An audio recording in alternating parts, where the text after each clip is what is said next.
معزز سامعین گرامی قدر، آج آپ کے سامنے تفصیلی طور پہ ایک اور بات کو بھی رکھنا تھا۔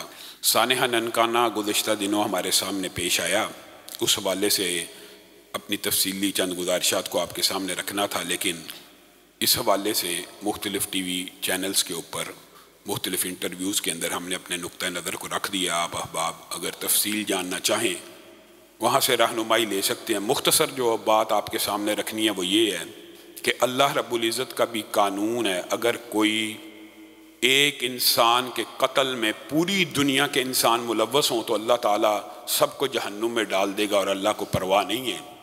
اور حضرت عمر کے دور میں صنعاء میں ایک واقعہ پیش آیا، ایک بندے کے قتل میں 7 افراد ملوث تھے، تو آپ نے ان 7 کے 7 کو قتل کرنے کا حکم دیا۔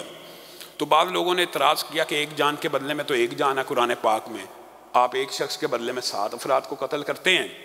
تو حضرت عمر نے کہا تھا آپ نے قرآن کو صحیح مفہوم سے نہیں سمجھا۔ اگر ایک شخص کے قتل میں، ایک بے گناہ کے قتل میں پورا شہر صنعاء ملوث ہو جائے، پورا شہر صنعاء ملوث ہو جائے تو عمر پورے کے پورے شہر کو پھانسی پہ لٹکا دے گا۔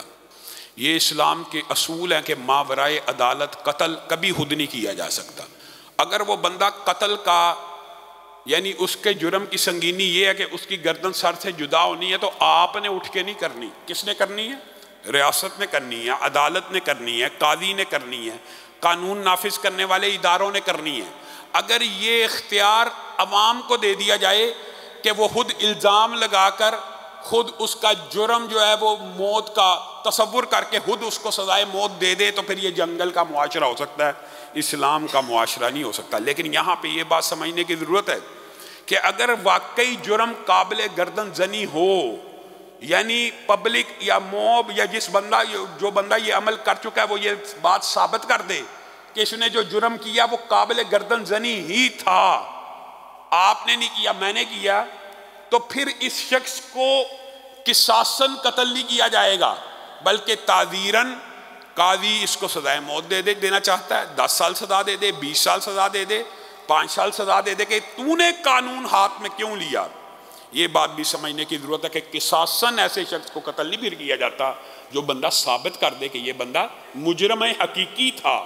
جب یہ بات ثابت ہو جائے کہ اس کا جرم ایسا تھا جس کی سزا موت ہے، اگرچہ وہ ریاست قاضی اور عدالت نے دینا ہے لیکن چونکہ اس نے دیا اس لیے اس کو قصاصاً نہیں بلکہ تعزیراً قتل کیا جا سکتا ہے۔ تعزیری جو سزائیں ہوتی ہیں اسلام میں ان کے اوپر کوئی اعتراض نہیں۔ مثلاً منشیات کی سزا سعودی عرب میں کیا ہے؟ موت ہے۔ اب یہ کوئی قصاصاً موت ہے کہ تعزیراً موت ہے؟ تعزیراً موت ہے۔ کسی بھی جرم کی سزا کوئی ریاست اگر موت رکھ دے، اغوا کی، ڈکیتی کی، بچے کے اغوا کی، تو شریعت میں اس چیز کی گنجائش موجود ہے۔ اور اس چیز کی گنجائش بھی موجود ہے کہ کوئی قانون ہاتھ میں لے کے سنگین جرم کر دے تو اس کو قانون ہاتھ لینے کے جرم کے اندر سزا ہو سکتی ہے، لیکن وہ بندہ اگر گلٹی ثابت ہو جائے تو قصاصاً سزا نہیں ہوگی۔ بس اتنا سا شریعت میں فرق ہے۔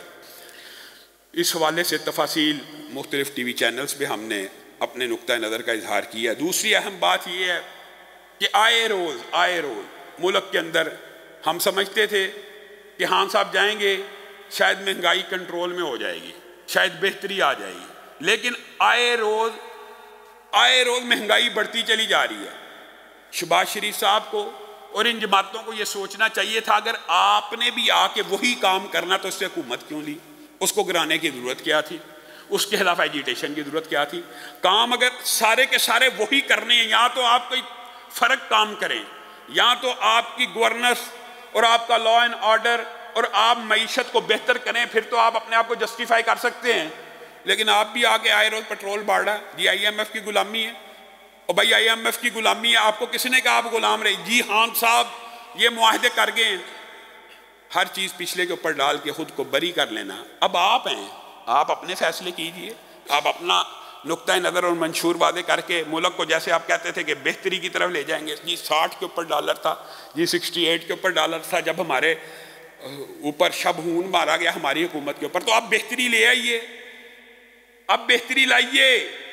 لیکن میں یہ بات سمجھتا ہوں کہ یہ بہتری اب آئے گی تو اس نظام سے آئے گی، وہی دیرینہ بیماری، وہی نامحکمی دل کی علاج اس کا، یہی آب نشاط انگیز ایسا کہ یہ کلیہ قاعدہ ہے جب بھی نافذ ہوگا معیشت بہتر ہو جائے گی، برائیاں ختم ہو جائیں گی۔ آپ الیکشن کو مؤخر کرتے رہیں، کتنی دیر کر لیں گے؟ بالآخر آپ نے الیکشن میں جانا ہے، اور آپ اگر اتنی مہنگائی کرنے کے بعد سمجھتے ہیں کہ عوام آپ کو دوبارہ اقتدار میں لے آئے گی، تو آپ خود سوچئے۔ آپ مشکل میں ڈالتے ڈالتے جی مشکل میں ڈال رہے ہیں، جی مشکل سے نکلنے کے لیے جی ہمیں مشکل فیصلے کرنے پڑے ہیں، یہ مشکل فیصلے آپ کو مشکل میں ڈال دیں گے، اور پھر آپ اقتدار سے ہمیشہ کے لیے دور ہو جائیں گے۔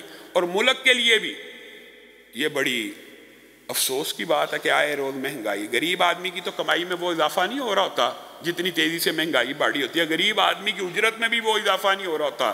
ایک عرصہ پہلے غریب چاہتا تھا تو اپنا گھر بنا لیتا تھا، اب ایک نہیں 10 غریب بھی مل جائیں لاہور جیسے شہر میں اپنا گھر نہیں بنا سکتے اپنی مزدوری کے حساب سے۔ تو اللہ کے لیے عوام کے اوپر رحم کیجئے، عوام کے اوپر رحم کیجئے۔ عوام پہ اگر آپ رحم اس نیت سے ہی کر دیں کہ ووٹ لینے ہیں، آپ کا تو مقصد ووٹ لینا ہی اگر ہے، عوام کی خدمت نہیں ہے، تو ووٹ لینے کے لیے بھی آپ کو یہ مہنگائی ختم کرنی ہوگی۔